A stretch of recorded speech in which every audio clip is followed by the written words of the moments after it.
Have you ever felt betrayed by someone you thought was a truly good connection, or unnecessarily drained by someone emotionally? We build countless relationships throughout our lives, experiencing joy and happiness, but sometimes we also face unbearable wounds and pain. Human relationships are complex, much like the hedgehog's dilemma. Get too close and we hurt each other with our spines, but stay too far apart and we shiver from loneliness. This is why relationships constantly demand proper distance management and wise handling from us. Today, I want to explore with you how to wisely manage connections and build better relationships for yourself. Let's discover together the wisdom to minimize unnecessary emotional drain and preserve the precious relationships that truly bring positive influence into your life. I sincerely hope this discussion will genuinely help your relationships and become a small turning point toward a more fulfilling life. First, when cutting ties with someone, never do this one thing, that is trying to be a good person to everyone. In social life, we often become trapped by the compulsion to be kind to everyone and gain universal approval, but this attitude ultimately exhausts you excessively and can lead to the fatal consequence of pushing away even those who truly understand and care for you. This is because humans fundamentally crave recognition and love from others, which manifests in our society as the nice person complex.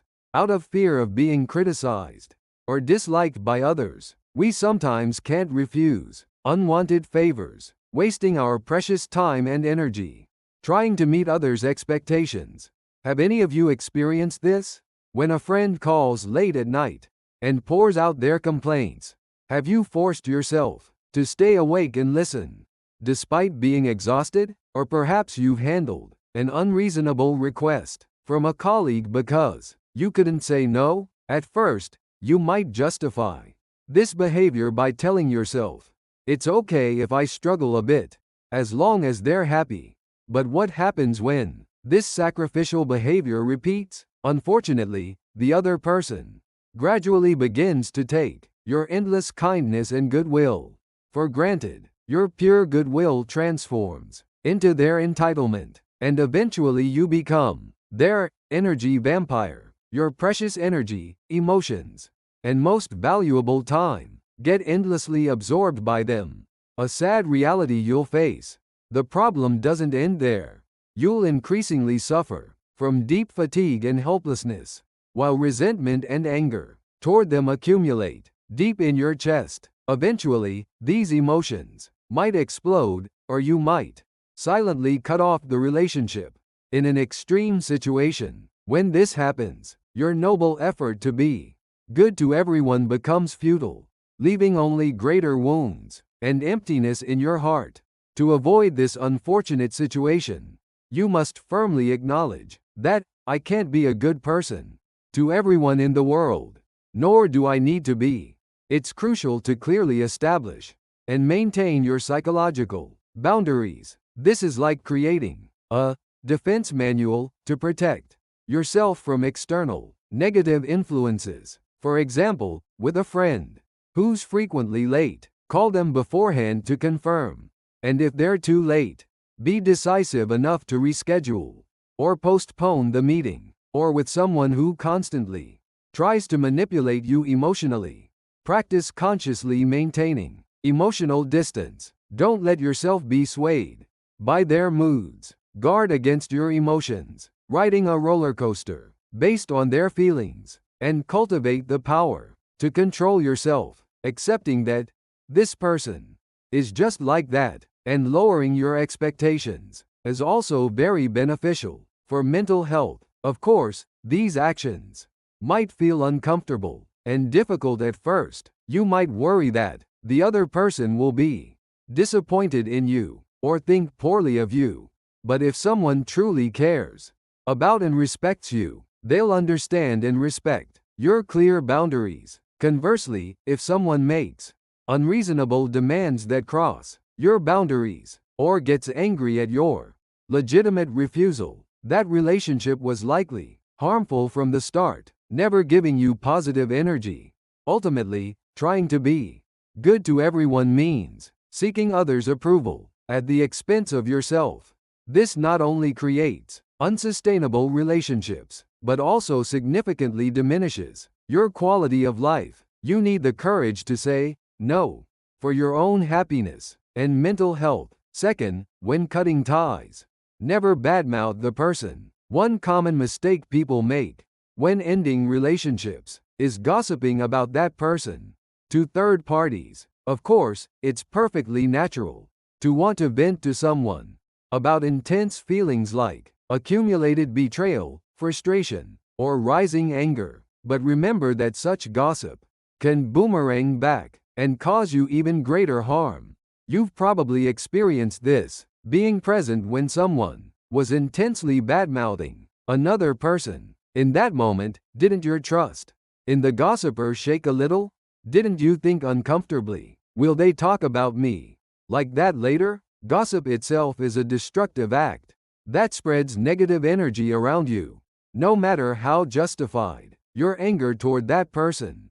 The moment you gossip to a third party, you fall to the same level as them. Your image will be seriously damaged, and people around you will find it harder to trust your words and actions. Moreover, gossip will eventually reach the person's ears. When that happens, the relationship you tried to end will only worsen further, reigniting the flames of unnecessary misunderstandings and conflicts. This will lead to results completely opposite to your original purpose. If you've decided to end a relationship, the wisest thing is to stop wasting emotional energy on that person. Rather than explaining endlessly or complaining, quietly distancing yourself is the best strategy.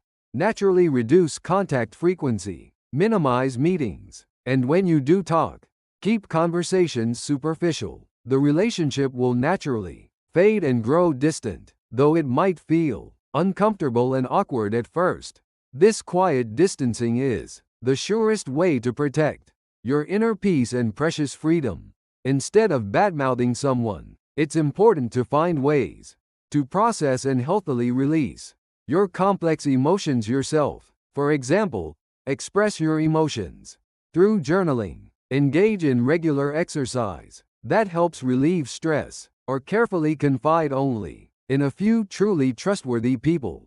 Even then, rather than unconditionally criticizing or cursing the other person, it's much better to focus on your feelings by saying, I felt this way in that situation.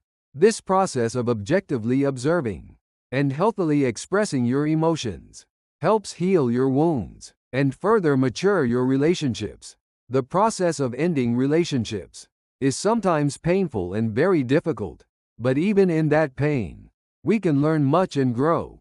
We can clearly understand which relationships positively influence us, and conversely, which ones drain and sicken us. So when ending connections, rather than wasting your precious emotional energy on gossip, use that energy entirely for yourself.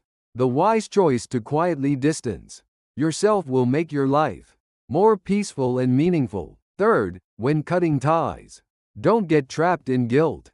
One of the hardest emotions people face when ending relationships is deep guilt, self-doubt, anxiety, and guilt. Like, is it really okay for me to end this relationship?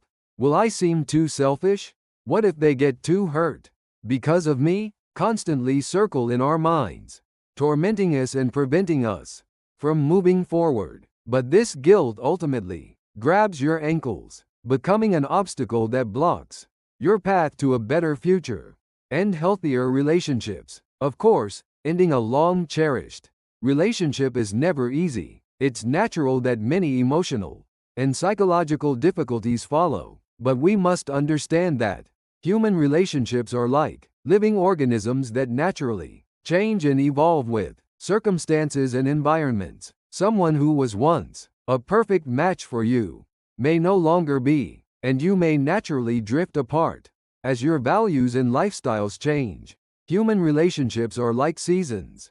They can beautifully sprout and flourish, but sometimes they wither and eventually die. What's important is humbly accepting these natural changes in relationships and actively protecting yourself by leaving relationships that no longer give you positive energy or actually harm you. Ending certain relationships for your happiness and mental health is not a selfish act. Rather, it's an expression of healthy, mature self-love that respects your life and prioritizes your inner peace. During difficult times or unexpected crises, relationships often get filtered without mercy. These are the moments when we clearly see who truly cares and worries about us, who's really meant to stay by our side for the long term. Through these painful experiences, we become stronger and wiser, deeply realizing which relationships truly matter to us, so you don't need to feel unnecessary guilt about relationships that no longer positively influence you or actually give you negative energy. You have the right to live your life independently and the responsibility to prioritize and protect your happiness and peace. Above all else, the heavy chains of guilt ultimately corrode you inside and out, binding you to past relationships and hindering your progress toward the present and future. Now it's time to boldly let go of those heavy ties and gift yourself a new beginning and opportunities for better relationships. Ending connections doesn't mean the end. It's a precious beginning that can open a new chapter in your life. Courageously end relationships with people who negatively affect you, and instead carefully maintain relationships that give you positive energy and inspiration. Elevating your quality of life. Intentionally fill your surroundings with grateful people, people you enjoy being with, and people who inspire your growth and development. These genuine relationships will help you grow more and make your life richer and happier. Remember this again: you are an irreplaceable being in this world, and your happiness and peace are more important than any relationship. Put down the heavy burden of guilt and make your life entirely yours, exactly as you want it. This is the true way to wisely end connections and protect your healthy, unharmed self. Finally, let me summarize the 3 core principles for wisely cutting ties and protecting yourself. If you engrave these principles in your heart, you'll be able to make wise choices without wavering, no matter what relationship difficulties you face ahead. First, reorganize and manage relationships centered on me. The center of your life is yourself. Don't sacrifice your values and happiness while trapped by others' opinions or social expectations. Cherish yourself above all, and it's crucial to clearly establish and maintain your psychological boundaries. Don't try to appear as a good person loved by everyone. Doing so only unnecessarily exhausts your precious time and energy. Your resources, time, energy, emotions are limited, and where and how you invest them is entirely your authority and responsibility. You need the courage to firmly say no to relationships that try to invade your boundaries or unilaterally depend on you. This self-centered attitude might seem selfish, but it's an essential self-defense instinct for a healthy life. Second, distance yourself quietly and firmly when ending relationships. Avoid unnecessary emotional drain or badmouthing the other person. Emotional accusations or intense arguments only worsen the situation and harm your mental health. The wisest, least painful method is to naturally distance yourself by gradually reducing contact, minimizing meetings, and keeping conversations superficial when you do talk. When ending a relationship, communicate your decision honestly and firmly to the other person, but try not to unnecessarily provoke their emotions or hurt them. It's important to clearly express your feelings and position, like, I'm no longer getting positive energy from this relationship. The other person might express dissatisfaction or get angry, but those are their emotions, not your responsibility. You just need to take responsibility for your own decision. You need a wise approach that minimizes unnecessary conflict while firmly maintaining your position. Third, focus on and invest in relationships that positively influence you. The ultimate purpose of managing relationships isn't simply cutting off certain connections. Rather, what's far more important is investing more time and energy in precious relationships that truly matter to you, positively influence you, and help you grow. Pour your heart entirely into people who enrich your life, give you joy and inspiration, and help you grow. These relationships become vitality for your life and strong support you can lean on when facing difficulties. Intentionally fill your surroundings with people you're genuinely grateful for, people who make you naturally smile and feel joyful, and people who give you positive stimulation and inspiration for your personal growth and development. Cherishing and cultivating these genuine relationships is the surest way to make your life more meaningful and happy. We have limited time and energy. Rather than wasting these precious resources on relationships that drain you, you should generously invest them in relationships that make you shine and enrich your life. Human relationships are an important part of life, but sometimes they plunge us into deep confusion and pain. But through the wise relationship management and organization methods we've shared today, you can live a stronger, happier life without wavering, no matter what difficulties you face. I sincerely hope again that this discussion adds small wisdom to your relationships and becomes an important turning point for your better life. Wishing for your happiness and peace. I'll end today's talk here. Thank you